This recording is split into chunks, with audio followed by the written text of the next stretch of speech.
Banyak guru yang meragukan tentang implementasi kurikulum merdeka. Sebagian besar guru masih mempertanyakan, apakah kompetensi dalam kurikulum merdeka ini memang sesuai dengan tantangan dari zaman saat ini. Mengapa demikian? Karena memang sebagian guru melihat bahwa kompetensi-kompetensi yang mau dicapai, yang tercantum dalam capaian pembelajaran, disinyalir hanya sampai tahapan C2 saja atau dalam tahap memahami. Mari kita sedikit ulas tentang hal ini.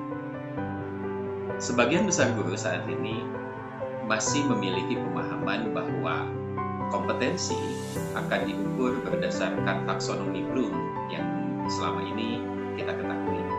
Apa saja itu taksonomi Bloom? Kita mengenali istilah dari C1 sampai C6. Ya, mulai dari pengetahuan, pemahaman, penerapan, analisis, sintesis, dan juga evaluasi. Namun seiring berjalannya waktu, taksonomi Bloom ini mengalami perubahan yang kita sebut dengan taksonomi Bloom revisi, yang menggabungkan antara sintesis dan evaluasi menjadi mengevaluasi saja, ditambah satu level lagi di atasnya, yaitu mencipta. Hal ini tentu berbeda dengan acuan pemerintah ketika menyusun capaian pembelajaran. Nah, capaian pembelajaran yang disusun oleh pemerintah pada dasarnya mengacu pada konstruktivisnya Wittin dan McTaggart. Apa isinya? Ketika ada kata pemahaman, maka kata pemahaman ini bukan berarti C1 dalam tataran taksonomi Bloom, tetapi bisa ada 6 aspek yang bisa dilihat dari pemahaman ini. Apa saja itu? Pemahaman itu bisa berarti penjelasan. Anak mampu menjelaskan, mendeskripsikan suatu ide dengan kata-kata sendiri, membangun hubungan antar topik, mendemonstrasikan hasil kerja, bahkan menjelaskan alasan, cara, atau prosedur, menjelaskan sebuah teori dengan menggunakan data, atau bisa juga berargumen dan mempertahankan pendapat. Ini yang dikatakan dalam aspek penjelasan. Aspek yang kedua yaitu interpretasi, yaitu menerjemahkan, baik itu cerita, karya seni, situasi, atau bahkan interpretasi ini juga berarti memaknai sebuah ide, perasaan, atau hasil karya dari satu media ke media yang lain. Yang ketiga, aspek dari konstruktivis ini adalah aplikasi. Aplikasi diharapkan bahwa anak-anak kita mampu menggunakan pengetahuan, keterampilan, dan pemahaman mengenai sesuatu dalam kondisi yang nyata di kehidupan sehari-hari. Yang keempat, yaitu perspektif. Siswa dituntut untuk bisa melihat sesuatu dari hal-hal atau sudut pandang yang berbeda.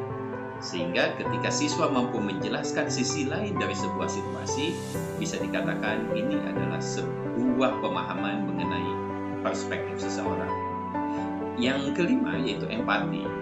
Target dari pemahaman yang kelima ini adalah siswa nanti mampu menaruh posisi di posisi orang lain, bisa merasakan emosi yang dialami oleh pihak yang lain, atau bahkan mampu memahami pikiran yang berbeda dengan dirinya.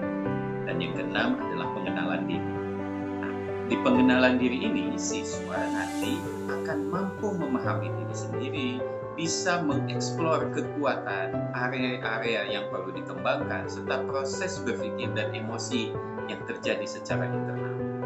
Lalu bagaimana implementasinya? Sebagai contoh, bagaimana kita memahami capaian pembelajaran? Sebagai contoh, di matematika fase B misalnya, di elemen bilangan. Ada capaian pembelajaran yang menyatakan bahwa peserta didik mampu menunjukkan pemahaman dan intuisi bilangan untuk bilangan cacah sampai dengan 10.000. Nah, ketika dipecah menjadi sebuah pemahaman, maka kita bisa melihat dari berbagai sudut pandang. Tidak hanya dalam proses C2 saja, tetapi anak bisa ditargetkan bahwa ia mampu menjelaskan atau mendeskripsikan makna dari bilangan 10.000 misalnya dengan kata-kata sendiri, mengaitkan dengan nilai tempat, mengurutkan, dan bahkan membandingkan bilangan 10.000 dengan bilangan yang lain. Atau bisa jadi interpretasi. Ketika interpretasi, maka sasarannya adalah nanti siswa mampu menerjemahkan makna 10.000 dengan menggunakan gambar misalnya. Atau ketika dalam tataran aplikasi, maka nanti anak mampu menggunakan pemahaman 10.000 ini untuk memecahkan masalah di dalam dunia nyata. Seperti belanja di kantin dengan menggunakan uang 10.000, atau hal-hal lain dalam bentuk soal cerita, simulasi jual beli, dan lain sebagainya. Dalam sudut pandang perspektif, mungkin kita juga bisa menggali bahwa nanti diharapkan anak mampu menemukan berbagai cara yang berbeda untuk mendapatkan nilai 10.000. 10.000 bukan hanya berarti 5.000 ditambah 5.000, tetapi bisa jadi 50.000 dikurangi 40.000 atau bentuk-bentuk lain untuk bisa menyampaikan apa nilai dari 10.000 itu sendiri. Nah, aspek-aspek seperti inilah yang nanti perlu dipahami oleh para guru. Sehingga bagaimana cara kita memahami CP tidak hanya terbatas pada konstruktivis Wijin dan Tige, tetapi guru masih diperkenankan menggunakan pemahaman yang lain seperti taksonomi Bloom, taksonomi Anderson, atau Marzano sekalipun. Silakan Ibu dan Bapak guru sebagai pendidik mencermati dan menyesuaikan dengan kondisi sekolahnya masing-masing.